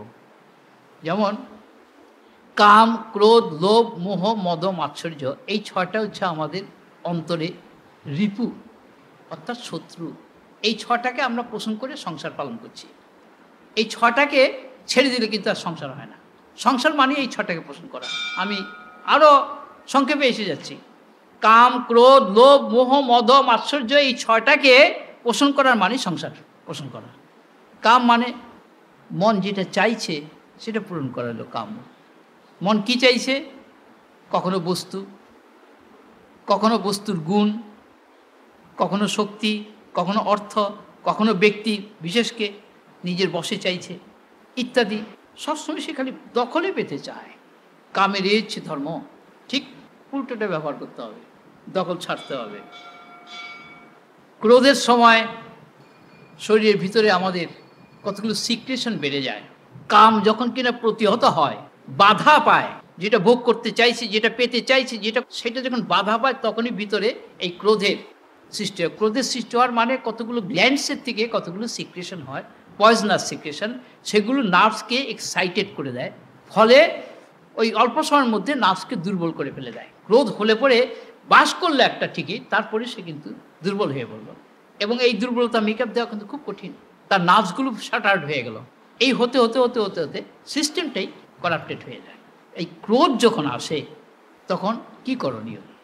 যেই কারণে ক্রোধ হয় ঠিক সঙ্গে সঙ্গে অন্য একটা কাজেতে মনকে ডাইভার্ট করে ফেলতে হবে। যে কাজ করতে করতে ক্রোধ এসে গেল সেই কাজটা ছেড়ে আরেকটা কাজ নতুন ঝাট করে ধরে কাজটা করতে হবে, যে কাজটা করতে গেলে মনের ডাইভার্সনটা হয়ে যাবে। সেটা কীভাবে হবে সেটা আমি আজকে সবটা ডিটেল বলবো না, আজকে শুধু পয়েন্টগুলো আমি বলে যাচ্ছি, ডিটেলটা বলবো পরে। কেননা এই প্রসঙ্গ মেথডিক্যালি বলতে গেলে সময় সাপেক্ষ ব্যাপার, তাড়াহুড়ো করে বললে পরে পড়েও থাকবে না। এই কাম ক্রোধ এই লোভ যখন হয়, লোভটাকে সম্বরণ করবার জন্য কি তখন দরকার? না, যে কোনো ব্যাপারেই, খাবার লোভ হোক, কোনো কিছু পাবার লোভ হোক, দেখার লোভ হোক, শোনার লোভ হোক, তখন মেয়েদের জন্য বলছি, বাড়িতে তো চাল ডাল আসে, মশলাপাতি আসে, সঙ্গে সঙ্গে ওই চাল ডাল বাছতে বসতে হয়। আর ছেলেদের ঠিক তখনই যে বসে একটা জানা কবিতাকে পুরোটা লিখতে হয়। একটা পোয়েট্রি বা একটা গান 2 বার 3 বার লেখা হয়ে গেলে মন লোভের বৃত্তিটা যেভাবে এসেছিল সেটা সরে যাবে। মোহ যখন হবে, এই মোহটা খুব কঠিন ব্যাপার। মোহ যখন আসে তখন অভিভূত করে ফেলে দেহি ইন্দ্রিয়কে। সেই সময় ঝাট করে উঠে যেয়ে বেশ কিছুটা পাইচারি করে আসতে হয় আর নাম জপ করতে, হাততালি দিয়ে নাম। মদ মাৎসর্য এগুলোর জন্য ঠিক ওইরকম বিধান। মদ যখন হয় তখন দম্ভ গর্ব এগুলো আসে। সেই সময়তে বাড়িতে যদি গুরুজন থাকে, মা বাবা থাকে, মা বাবার একটু সেবা করতে হয়, তখন পদসেবা করতে হয়। আর ঠাকুর ঘরে যেয়ে মাটিতে গড়াগড়ি গিয়ে কাঁদতে হয়, ইষ্টের কাছে প্রার্থনা করতে হয় যে আমি ভুল করে ফেলেছি, তুমি আমাকে শাস্তি দাও, ক্ষমা করো না, শাস্তি দাও। মাৎসর্য যখন হয় তখন ওটাও কিন্তু বিছার কামড়ের মতো। বিচিতা কামড়ের যেমন যন্ত্রণা হয়, মাৎসর্যের একটা যন্ত্রণা হয়, খুব তীব্র যন্ত্রণা। সেই সময়তে 1 থেকে 1000 পর্যন্ত নাম্বার জোরে জোরে করে গুনতে হয়। আমি এগুলো প্র্যাকটিক্যাল কথা বলছি, অভ্যাস না করলে কিন্তু বোঝা যাবে না। অভ্যাস করলেই এই বৃত্তিগুলো সরে যাবে। কাম, ক্রোধ, লোভ, মোহ, মদ, মাৎসর্য, এই 6টা আমাদের পরম শত্রু। অথচ এই 6টাকে নিয়ে আমরা প্রত্যেকেই চলি। 6টাকে দখল আনা, বশে আনা খুব কঠিন। যাদের বশে আসবে তাদের ইন্দ্রিয় সংযম হয়ে গেছে। ইন্দ্রিয় সংযম না হলে কিন্তু মন সংযম হবে না। মনসংযম না হলে ইষ্টেতে মতি গতি রতি হবে না। এখন মনসংযম করতে গেলে, ইন্দ্রিয় সংযম করতে গেলে মাঝে মাঝে একা হয়ে যেতে হবে। 2 জনের সঙ্গ তখন বিরক্তির কারণ হবে। পরস্পরের সঙ্গে কথা বলা তখন খুব কষ্টের হবে। একা একা থেকে তখন ইষ্ট চিন্তা, ঠাকুরের চিন্তা, ঈশ্বরের চিন্তা, মহাপুরুষদের চিন্তা, ঈশ্বরের লীলার কথা ভাবনা করতে করতে করতে করতে মন শান্ত হয়ে যাবে। তখন কিন্তু বিষয় চিন্তা, সংসারের চিন্তা করার দরকার নাই। আর সংসারের চিন্তা সবাই করছেই, সেখানে আমি আর বলবোটা কি, সেইটা যাতে কমে তার জন্যই আমি বিধানটা দিচ্ছি। আর কয়েকটি ভালো ভালো স্তোত্র ভক্তি পথের মুখস্থ রাখা দরকার। যখন মন বিক্ষিপ্ত হয়ে যায় তখন জোরে জোরে একটা ওই স্তোত্র স্তব জোরে জোরে পাঠ করতে হয়। একবার শেষ হয়ে গেল আরেকবার, আরেকবার শেষ হয়ে গেল আরেকবার, এরকম 7 বার থেকে 10 বার পাঠ করে হয়ে গেলে মনের গতি আপনিই সঞ্চয়। মনকে যেইভাবে মন স্টার্ট করলো তার ঠিক উল্টো দিকে নিয়ে যেতে হবে। এখন এই উল্টো দিকে আরো কতভাবে নেওয়া যায় আমি আস্তে আস্তে আস্তে একটা একটা করে সেই প্রসেসগুলো বলবো। কারণ এতগুলো প্রসেস যদি আমি বলি তার থেকে গোটা কয়েক তো মনে নিশ্চয়ই থাকবে। কারণ আর একটা বললে সেই একটা মনে নাও থাকতে পারে। কি জানি বলছিলেন, মনে তো নাই। সত্যি তো আমার বক্তব্য হচ্ছে যে নিজের হৃদয়টা হবে শাস্ত্র। কি করে? আত্মজ্ঞানী ব্রহ্মজ্ঞানী পুরুষের কাছ থেকে কথা শুনে সেই কথাগুলো হৃদয়েতে গাঁথা হয়ে গেলেই হৃদয় হবে তোমার গ্রন্থাগার, পাঠাগার। সেই পাঠাগারের থেকে তোমার পাঠের বিষয় স্মরণ মনন আপনার থেকে উঠে আসবে যখন, সেইটি হবে তোমার অস্ত্র, রক্ষা কবচ। কেননা সেটা direct from the realised person বলে সেটা খুব এফিকেসাস, খুব ফলপ্রদ, সেটা কখনো বৃথা যায় না। দেখো, ধর্মের কথা বলবার মানুষের অভাব নাই। সাধুসন্ত বেশধারী যথেষ্ট জগতে আছে, তারা সব ভেকধারী। কীরকম? গেরুয়া পোশাক কেউ পরেছে, কেউ জটা, কেউ জুটি, কেউ মুন্ডিত কেশ, কেউ নানা রকমের বেশ রঙের পোশাক পরা, কেউ বা উলঙ্গ, কেউ বা ভস্য গায়ে মেখেছে, কেউ বা নামাবলী গায়ে দিয়েছে, তিলক কেটেছে। এগুলো সব outer marks to distinguish themselves from others. তার মানে তো ভেদজ্ঞান সে মেনটেনই করলো না। সত্যের পথে তোমার বুঝতে দেবে না তুমি কি ফলো করছো। দেবতারাও জানতে পারবে না। তখন দেবতারা আশেপাশে, তোমার আশেপাশে ঘুরবে তোমাকে জানবার জন্যে, ফলে তুমি দেবতার দর্শন পেয়ে যাবে। তাহলে বোঝো যে আমি যেই পথের কথা বলছি সেটা কতখানি প্র্যাকটিক্যাল এবং কতখানি সেটা তোমার পজিটিভ। আমরা ঈশ্বরকে তো চাই না, তারই তো দেই। আর যেই পথে আমি বলছি সেই পথে ঈশ্বর তো তোমাকে ফলো করবে, because God loves you more than that you love him. তাকে তুমি যতখানি ভালোবাসো তার চেয়ে অনেক কোটি গুণ ভালোবাসেন তিনি, তা না হলে তোমার এই বেঁচে থাকাই সম্ভব নয়। ভুলে গেছ, নিয়মখানামি করছ, তাকে ভুলে যেয়ে বাহাদুরি নিয়ে খালি আমি আমার সারা জীবন চালিয়ে দিয়ে তারপরে যখন বয়স বেড়ে যায় তখন আর কুলয় না, তখন ওই মালাটা একটু ঘুরাচ্ছে, তা উল্টো আর পাল্টা, সঠিক ঘুরে না, একবার এদিকে একবার এদিকে। আর জব করতে গিয়ে যে কত রকম উল্টা পাল্টা হয়, কত কথা মনের ভিতরে আসে, তার তো কথাই নেই। ওগুলোতে তো একটাও সেটিং হবে না। দেখো, বিষয়ের জন্য মানুষ যত চিন্তা করে তার 16 ভাগের 1 ভাগ চিন্তাও ঈশ্বরের জন্য করার দরকার হয় না, কারণ ঈশ্বর ভিতরে অলরেডি আছেন, আত্মা তোমার সাথী আছেন। আমি আত্মার প্রসঙ্গ বলবো, কারণ আমার বক্তব্যটা হচ্ছে আত্মার প্রসঙ্গটা বলার কারণ হচ্ছে ঈশ্বরকে বলতে গেলে কন্ট্রাডিকশন আসে অনেক, নানা মতপথ ঈশ্বর সম্বন্ধে, আত্মা সম্বন্ধে নানা মতপথ নেই। You cannot go without yourself, but you can go without the concept of any imaginary God. ঈশ্বরকে রাম, কৃষ্ণ, বুদ্ধ, যিশু, এদের লোকে বলে গড, এদের কথা না ভেবেও মানুষ চলছে, কিন্তু নিজের আত্মা, নিজের স্বরূপকে ভুলে সে চলতে পারবে না। হোয়াট ইউ আর, আসল কিন্তু গড সেইখানে। আমি যেটা আমরা বলি, সেই আমির মধ্যে আরেকটা আমি আছে, সেই আমিটাকে চালাচ্ছে সেই আমি। এখন সেই আমির সন্ধান পেলে তোমার লক্ষ জন্মের যে অন্ধকার সব বুঝে চলে যাবে, তখন তোমার কাছে আর চাল ডালের চিন্তা আর মাথায় থাকবে না। কেন? দেখো, একজন যদি সত্যি সত্যি ঈশ্বর লাভ করে থাকেন, তাহলে তার সংস্পর্শে আসলে আরো 1000 লোক ঈশ্বর লাভ করতে পারে, কিন্তু সেই এইরকম একজনকে পাওয়াই তো সবচেয়ে দুর্লভ বস্তু। তাকে পেয়েও তো মানুষ তার ব্যবহার জানে না, তার সঙ্গে সম্বন্ধ রাখতে পারে না, তার আমি আমার অহংকার তাকে সরিয়ে নিয়ে যায়। আসল কথা হচ্ছে যে ধর্মের পথে অধর্মের প্রাধান্য বর্তমানে যত বেশি, ধর্মের তত প্রাধান্য দেখা যায় না। কেননা এটা কলিযুগ, অর্থপ্রধান যুগ, রাজনীতির যুগ। সুতরাং ধর্মের পথেও অর্থপ্রধান রাজনীতিটাই সবচেয়ে প্রাধান্য পেয়েছে। ফলে সত্য আড়ালে যেমন ছিল তেমনই আছে। আর যারা সত্যকে ভালোবাসেন তারা এই অর্থ, যে অর্থ অনর্থ সৃষ্টি করে, সেই অর্থ আর এই রাজনীতিকে দূরে সরিয়ে রেখে তারা সত্যের পথে দিব্যি আছেন। কেউ জানতেও পারে না, বুঝতেও পারে না, কাউকে তারা বলতেও চান না। কে কত জপ করে, ধ্যান করে, কত তীর্থ করে, কত কিছু করে, এইগুলো বাহ্যিক ব্যাপার। এই বাহ্য জিনিস নিয়ে কিন্তু ধর্মের পথে চলা, ভিতরে প্রবেশ করা যায় না। আর বাহ্য না করেও ভিতরে তুমি প্রবেশ করতে পারো, কেননা আসলে সত্যটা হচ্ছে ভিতরের বস্তু, তোমার সত্তার বস্তু। বাইরে তোমার অবয়বের বস্তু না, আবরণের বস্তু না। অবয়ব আবরণ তো প্রকৃতি তৈরি করে দিয়েছে, গুণের ব্যাপার।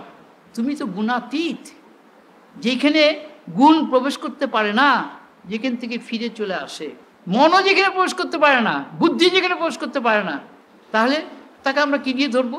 বলি হ্যাঁ, মনকে যদি তুমি সংযত করে সুন্দর করে তৈরি করে নিতে পারো, তবে সেই সুন্দর সংযত শুদ্ধ মন দিয়ে তুমি সেখানে যেতে পারো। এর একটা। আর একটা হচ্ছে যদি তুমি মন আর বুদ্ধির ঊর্ধ্বে যেতে পারো বিচারের দ্বারা, তাহলে তুমি সেখানে যেখানে ছিলে সেখানে তুমি থাকবে। কিন্তু সেই জ্ঞানের পথ আমি বহুবার বহু জায়গায় বহু রকমভাবে বলেছি, মানুষ কিছুতেই জ্ঞানের পথ বেছে নেবে না। আসল ভক্তি কিন্তু জ্ঞানকে অবলম্বন করে, জ্ঞানকে ছেড়ে কোনো ভক্তির পথ হতে পারে না। বলি কেন?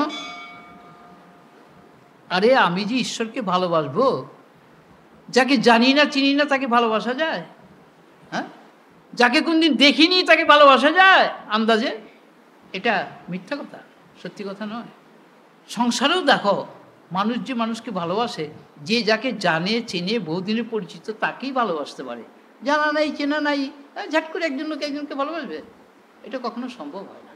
যাই হোক, ওই যে নিত্য কর্মর দ্বারা, নিত্য আরাধনা পূজা পাঠের দ্বারা তুমি ঈশ্বরের সঙ্গে ভাব যোগাচ্ছ, ভাব করছো। ভাব করতে করতে করতে তোমার ভালোবাসা তৈরি হচ্ছে।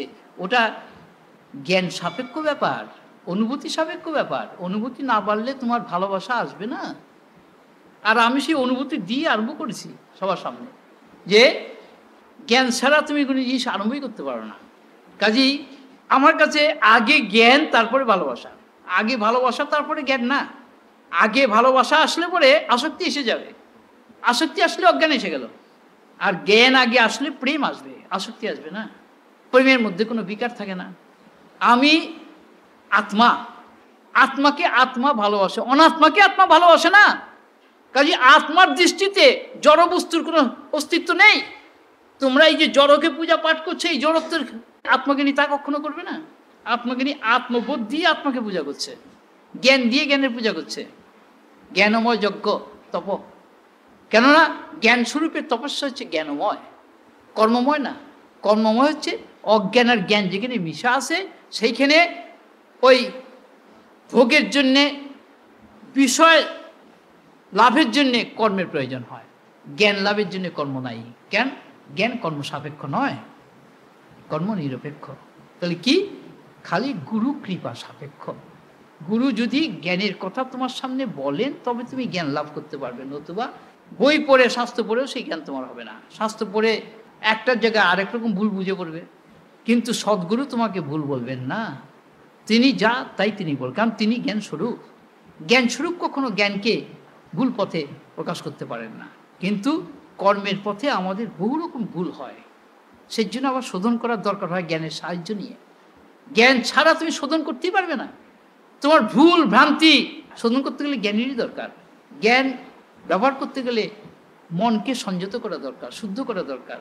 মন শুদ্ধ রাখতে গেলে ইন্দ্রিয়গুলোকে সংযত রাখা দরকার। ইন্দ্রিয়কে সংযত রাখতে গেলে তোমাকে কতগুলো নিয়ম পালন করা দরকার। নিয়ম পালন করতে গেলেই তোমাকে দেখো একে একে কি আসছে। নিয়ম পালন করতে গেলেই তোমাকে কতগুলো অভ্যাস করার দরকার হবে। তাহলে দেখো, একটা অভ্যাস পাকা করার জন্যে কতগুলো অভ্যাসকে ছেড়ে তবে তোমাকে সেটি তৈরি করতে হবে। রাত্রে মানুষ 6 ঘন্টা মিনিমাম ঘুমায়, কেউ 7 ঘন্টা 8 ঘন্টা ঘুমায়। গরমের সময় এখন ঘুম কম অনেকে, কিন্তু যারা সত্যি সত্যি ঈশ্বরের জন্যে চলবে তারা ঘুমকে একেবারে কমিয়ে ফেলবে, মেরে ফেলবে। এছাড়া আমি অন্য সময় দিনে সময় পাচ্ছি না, পেলেও লোকজন থাকছে, আমি সেখানে ঠিক মতো মন করতে পারছি না। একলা একলা রাতের মধ্যে তুমি শুয়ে শুয়েই ভাবো না, চিন্তা করো যে আর কতকাল এইভাবে আমার সময় নষ্ট হবে। আমি তো সব হারিয়ে বসে আছি, আমার সেই স্মৃতি যাচ্ছে না, সেই অনুভূতি যাচ্ছে না। তুমি আমার ভিতরেই বসে আছো, অথচ তোমাকে আমি অজ্ঞান দিয়ে ঢেকে রেখে দিয়েছি। আমার কামনা বাসনা, আমার অহংকার, আমার আবেগ দিয়ে ঢেকে রেখে দিয়েছি। আর আমি খুব জ্ঞানী সাচ্ছি, বড় বড় কথা বলে লোকের কাছে। তুমি আমাকে বলি দাও, তোমার কাজে বলি দাও আমাকে। কি করে? তুমি যদি আমাকে বলি দাও তাহলে আমার অজ্ঞানটা মরে যাবে, আমি জ্ঞান রাজ্যে জেগে উঠব। কি দারুণ কথা! প্রার্থনা করছো আমাকে বলি দাও। সেই জন্যে এই যে পূজার মধ্যে তোমরা বলি দেখো, বলি দেওয়ার অর্থ হচ্ছে নিজের অহংকারকে বলি দেওয়া, নিজের কামনা বাসনাকে বলি দেওয়া, নিজের কাম ক্রোধ লোভ মোহ মদ মাৎসর্যকে বলি দেওয়া, নিজের জড়তাকে, তামসিকতাকে, রাজসিকতাকে বলি দেওয়া। সেই জায়গায় না দিয়ে আমরা পাঠা বলে দিচ্ছি, কারণ খাবো তো, হ্যাঁ মহাপ্রসাদ। মহাপ্রসাদ পাঠা না, মহাপ্রসাদ হচ্ছে জ্ঞান। সেই জ্ঞানকে কে দেবে? অত সহজে আসবে না। ওই মূর্তি থেকে কথা বের করা খুব কঠিন। আগে নিজে জ্ঞান স্বরূপে প্রতিষ্ঠিত হলে দেখা যাবে যে মূর্তির মধ্যে আমিই আছি, মূর্তি আমার বাইরে না, আমাকে ছেড়ে না। জ্ঞানে অখণ্ডতা প্রকাশ করে আর অজ্ঞানে খণ্ডটাকে প্রকাশ করে। এবার বুঝে দেখো তোমাদের মন কোথায় চলছে। এখন খণ্ড নিয়ে বাস করতে গেলে সংসার হবে, অখণ্ড নিয়ে বাস করতে গেলে সমসার হবে। সেইখানে কি হবে না, মন তখন তোমাকে উল্টাপাল্টা পথে আর নেবে না, ইন্দ্রিয়ের পথে চালু করবে না। এই যে কথাগুলো তোমাদের বলছি, মানুষ সুখ আরাম চায় ঠিকই, তার ফলে ব্যারাম হয়। যতদিন পর্যন্ত বেঁচে থাকে সুখ আরামের চিন্তাই মানুষ করে, আর ব্যারাম তাকে ছাড়ে না, ব্যারামের থেকে মুক্ত সে হয় না। তাই সাবধান করে দেওয়া হচ্ছে। কিভাবে? জ্ঞানী তার আশ্রিত সন্তানকে বলছে, তুই আমার কাছে এসেছিস কিসের জন্যে? আমার কাছে কিন্তু সেই একটা আগুন আছে, যেই আগুনে তো সব পুড়িয়ে দেবে। তুই রাজি আছিস? তাহলে আমি তোকে সেই আগুনটা ব্যবহার কৌশল শিখিয়ে দেবো। কি? এই যে ইন্দ্রিয় ভোগের জন্য আমরা যে বস্তু ব্যক্তিকে পছন্দ করি, বেছে নিই, তার সঙ্গে সম্পর্ক রাখি, যোগাযোগ রাখি, তার ফলে তার থেকে হয় যে বিকার, তার নাম হচ্ছে ব্যাধি। সুখত ক্রিয়াতে রামা ভোগা, পশ্চাদন্তে শরীরের রোগা। এখন যদ্যপি লোকে নিবসতি দেহে, যদ্যপি ন মরণং শরণং তদবিন মুঞ্চতি পাপাচরণ, মরণ মৃত্যু না আসা পর্যন্ত আমরা পাপাচরণ করেই যাচ্ছি। তাই বলছে, if you ill to lust for enjoyment, that will leave your frame a prey to disease. তোমার শরীরের বিকার রোগের একমাত্র কারণ হচ্ছে তোমার ভোগ চিন্তা। যার ভোগ চিন্তা নাই তার রোগ, শরীরে কোনো রোগ নাই। আমি সাধুমল এই নিয়ে যে আলোচনা হয়েছিল সেই আলোচনার একটু অংশ তোমাদের বলছি। ঈশ্বর তো অনেক রকম খেলাই তো দেখিয়েছেন, তো চুপচাপ করে তাদের ওইখানে গিয়ে বসে তারা কি আলোচনা করে কথা বলে সেগুলো শুনতাম। তো তাদের মধ্যে অনেকেরই এই ব্যাধি ওই ব্যাধি এই সব আলোচনা হচ্ছে, তারা জুটি বুটি ওষুধ টষুধের কথা বলছে। অনেকের ঝোলার মধ্যে আবার সেই জুটি বুটি থাকতো, সেগুলো ওকে দিচ্ছে ও দিচ্ছে। तो এরকম কদিন দেখে তো একদিন বললাম যে क्या कर रहे हैं आप लोग साधु बना फिर भी जूटी बूटी दे रहा है आप लोग, क्या साधु का ये जूटी बूटी का क्या जरूरत है? आपका स्वाद जब तक है तब तक आपको व्याधि तो है ही, स्वाद को छोड़ दीजिए व्याधि भी छूट जाएगा। तो कैसे? साधु का मतलब तो इसे है जिसका स्वाद उड़ गया, छोड़ दो स्वाद को, be desire free and you will become disease free. Desire से भी तुम्हारी डिजीज होते है, ये कैसे बताओ? তখন একটা একটা একটা করে তার সব গোলিয়ে বসে, आप कैसे ये कहाँ मिले आपको ये विद्या? अब ये विद्या तुम्हारी साथ भी है। देखो जितना भी साधन है सब है तुम्हारी देह इंद्रिय प्राण मन का, लेकिन आत्मा का लिए कोई साधन नहीं हो सकता है। आत्मा का लिए क्या है? खाली आत्मा को ही तुम याद करो और सब छोड़ दो। कुछ मिलने के लिए नहीं, पाने के लिए नहीं, खोने के लिए भी नहीं, वो सब भी बेकार है, खाली आत्मा की याद रखो ऐसे ही। तो बुद्धा एक साधु ने कहा, आप जो कहा ये तो सही बात है, लेकिन हम लोग तो उल्टा पथ में चला, आप जी सीधा पथ अभी आ जाओ। तुम उल्टा पथ में चला अभी समझ गया तो अभी सीधा पथ में आ जाओ। तो अभ्यास हो गया, अब अभ्यास को छोड़ो, अभ्यास को भी छोड़ दो। देखो ब्रह्मज्ञानी जो हो गया वो हम ब्रह्म है ये बात को भी छोड़ने पड़ा उसको, हम मुक्त है ये बात को छोड़ने पड़ा। हम तो मुक्त है ही, कौन बंधन किया हमको? हमारी मन, हम मन नहीं है, मन मेरा भी नहीं है, ना हम मनो नाम मे मनो, আমি মন নই, মন আমার নয়, সুতরাং আমি মনকে নিয়ে কেন ভাবনা করতে যাব? Come to this point, see the result. तो ওরা দেখলো আরে তো एक नया पथ हमारी सामने में वो तो बतलाए। তখন দেখি আগে তো কেউ পরোয়াই করে নাই, তারা সাধু জটা জুটিধারী, তারা সমস্ত অমুক আনন্দ অমুক অমুক চন্দ্র অমুক, তারা আমাকে কেন বুঝবে? আমার তো গোড়া টুড়া কিছুই নেই, হ্যাঁ চুপচাপ বসে আছে। তারপরে যখন তাদের খেয়াল হলো তখন বলে देखो तुमको हम एक ही चीज़ दिखाते, ये हाथ से पकड़ने के लिए हमारी क्या चाहिए? हमारी इंद्रिय हस्त चाहिए, और हस्त कोई बिकारी हस्त से हमको ये पकड़ना नहीं आएगा, वो सुस्त हस्त होना चाहिए इसको। और कि ये हाथ का प्राण क्रिया भी बराबर होना चाहिए, उसके ऊपर में हमारी मन का इच्छा होना चाहिए हस्त से इसको पकड़ना, ठीक है? तो इंद्रिय प्राण मन और बुद्धि निश्चय करना चाहिए, हाँ अभी पकड़ लिया, क्या पकड़ना है हमको, इसको छोड़ दिया, हमको क्या लगा? कुछ नहीं, ऐसे ही हम पर अभ्यास किया हुआ कि कौन हम, कहाँ से आया, कौन मेरा पिता, कौन मेरा माता, कौन कहाँ से आया? नींद के समय कोई ख्याल नहीं रहता है, समाधि में तो और भी नहीं रहता है। ये सब तो संबंध बना लिया मैंने मन से, मन को हटाने से कौन, कोई नहीं है, हम अकेला भी है। देखो हमारी बात, तुम इतना शास्त्र पाठ किया और हम तो थोड़ा से भी तुम्हारे सामने रख दिया। तो তখন ওদের খেয়াল হলো अरे आप तो एकदम ज्ञान पात का एकदम अंत में चला गया, अब ज्ञान का कोई आदि भी नहीं है, उसको कैसे अंत भगा जाएगा? कहा वेदांत तो कहते, अरे देखो ये खाली तुम्हारी पॉइंट आउट करने के लिए, ना तो वेद का कोई आदि भी नहीं है अंत भी नहीं है, जिसको आदि है उसको अंत है, वो तो लिमिटेड हो गया, ससीम हो गया। ये बात ठीक नहीं है, इसको अच्छा से समझना चाहिए तुम्हारी। तो অত বছর সাধন ভজন করে তার শেষের দিকে এসে তারা বুঝলো যে কতগুলো অভ্যাস ভুল করে কনভেনশনাল ফলো করে এসেছে। तो बोलते आप भी हर रोज आइए हमारी इधर। अब देखो हमारी इतना टाइम भी नहीं है, जो कुछ कहना है तुमको हम बता दिया, तुम उसको फॉलो करो, फायदा मिल जाएगा। ख्याल रखो जिंदगी में तुम्हारी मालिक तुम खुद अकेला है, तुम्हारी प्रभु तुम खुद अकेला है, और तुम्हारी दास तुम खुद भी अकेला है, दूसरा नहीं है, ना कोई दूसरा नहीं है। दूसरा आग का सामने में इंद्रियों का भ्रम से, मन का भ्रम से भी होता है। और ये बात सुन के हमको कहा जो आप जो बात कर रहा है इसको किसको सुना रहा है? हम खुद भी बोल रहा, खुद भी सुन रहा। तुम ऐसी मत समझो जो हम तुमको भी ये बता रहा, नहीं, हम हमारे सामने तुम दूसरा कोई नहीं है, हम अकेला ही भी है, हम खुद भी खेल रहा है हमारे साथ। This is sportsful dramatic sensed game of self consciousness. तब भी वो लोग उनको पता चला कि हाँ, आत्मज्ञान से ऊपर में कोई ज्ञान हो नहीं सकता है, और आत्मा तो ज्ञान स्वरूप ही है। And when you are really that self, whom would you care for? whom would you follow?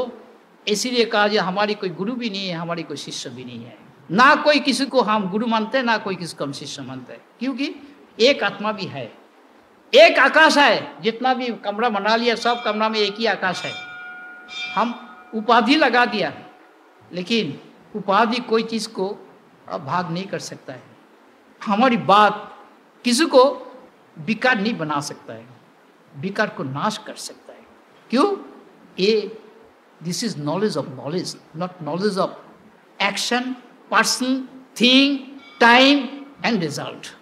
इसको जो ज्ञान है वो लिमिटेड है, लिमिटेड ज्ञान से कोई अनलिमिटेड रिजल्ट बन नहीं सकता है। तो इसीलिए सबका सामने में जो चीज़ सबसे असली है उसको भी रखना चाहिए। हम हर रोज भी कोशिश करते हैं असली चीज सामने रखना, लेकिन मन ऐसी बेईमान है ना, वो ठीक उसको उल्टा बना लेगा। मेरा मेरा मेरा मेरा करता है, लेकिन उल्टा नहीं करता। रामा नहीं, रामे नहीं करता है।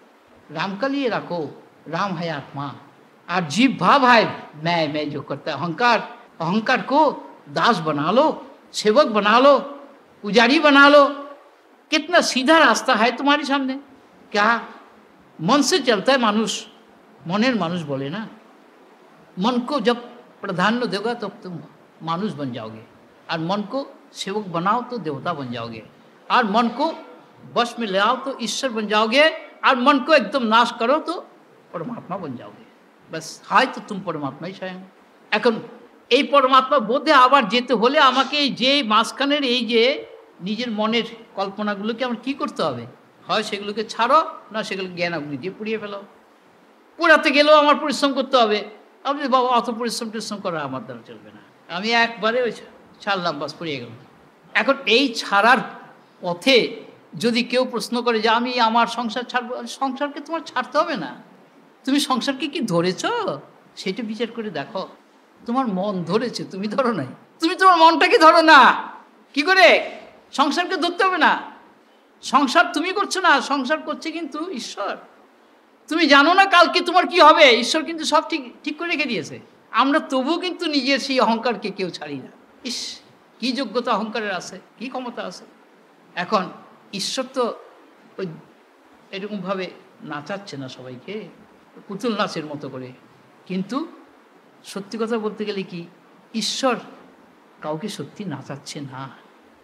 আমরা এটা বাইরের থেকে মনে করি। ঈশ্বর কাকে নাচাবেন? তিনি একা আছেন। He alone exist and none else. বুঝলি, লীলা নিজের সঙ্গে নিজে করছেন, তিনিই বলছেন, তিনিই শুনছেন, দ্বিতীয়ত কেউ নেই। কারণ দুইটা ঈশ্বর তো হতে পারে না। ঈশ্বর নিজের থেকে সৃষ্টি করবেন কি করে? এটা একটা কল্পনা, সৃষ্টিটাও একটা কল্পনা। যদি এটা সত্য হতো তাহলে অদ্বৈতবাদ টিকতো না। অদ্বৈতবাদও সত্য, আবার দ্বৈতবাদও সত্য, এই দুইটা তো একসঙ্গে হয় না। যাই হোক, এই যে অভ্যাসের কথাটা আজকে আসলো, এই অভ্যাস দিয়েই কিন্তু জীবন আরম্ভ, অভ্যাস দিয়েই জীবন শেষ। কিন্তু অভ্যাস কি করতে হবে আমাকে?